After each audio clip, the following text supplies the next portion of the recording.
l'utilisation de ces outils suscite des réflexions beaucoup plus larges. Celui qui veut mettre des barbelés tout autour pour empêcher que ça rentre chez lui, il est mort avant même d'avoir commencé la bataille. Ça ramène l'individu à la réflexion sur à quoi on sert, pourquoi on est là, comment on va y aller, et vraisemblablement les DRH ont des choses à raconter dans ce domaine-là.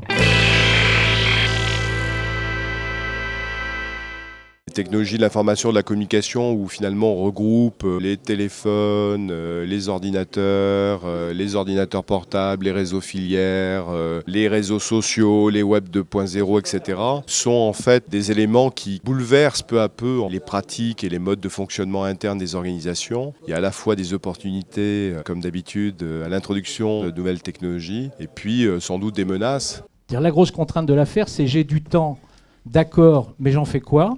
J'en sais beaucoup plus qu'avant, mais j'en fais quoi?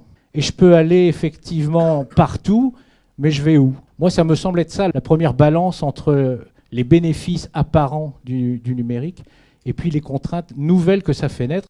Et il y a aussi l'idée selon laquelle on pourrait penser des façons différentes de travailler. Et dans ces différentes façons de travailler, il y a effectivement la notion de flexibilité qui est un impact immédiat des nouvelles technologies.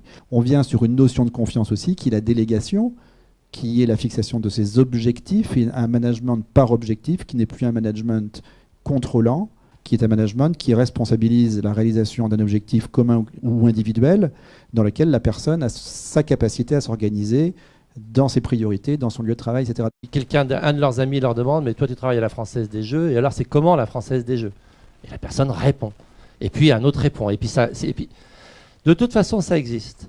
Donc mieux vaut avoir ces réseaux sociaux en interne, fonctionner avec de l'interactivité en interne. Là encore, celui qui veut mettre des barbelés tout autour pour empêcher que ça rentre chez lui, il est mort avant même d'avoir commencé la bataille.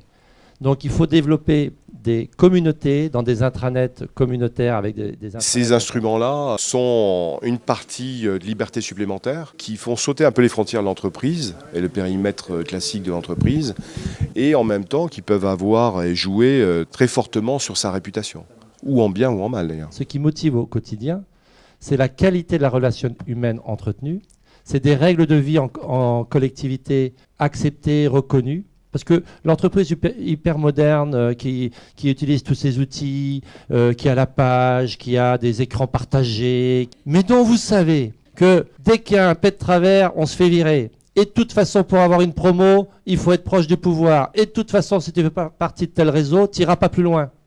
À votre avis, vous allez y aller dans cette boîte ?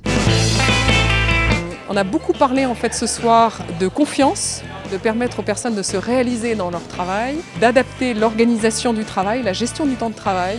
J'ai trouvé intéressant qu'il nous rappelle sans arrêt qu'il est important de ne pas lâcher l'humain malgré les technologies et malgré tout ce qu'elles peuvent apporter. Le cœur de l'entreprise, ça reste les hommes.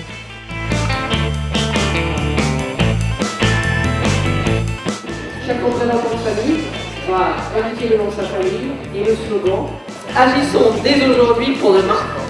Je pense aussi que le jeu a permis de se faire connaître entre anciens de l'IGS, qui ne se connaissent pas toujours parce que c'est des promotions d'années différentes. J'ai trouvé que c'était intéressant. Par fonction RH, donc les différents aspects RH représentés par des familles d'animaux et de personnages.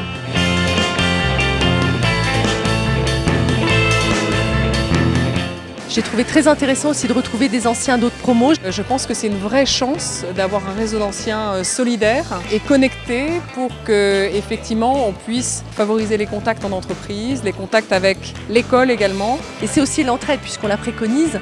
Donc c'est comment on peut donner, peut-être et recevoir également. Voilà, donc c'est cette dynamique à entretenir tout au long de sa vie professionnelle.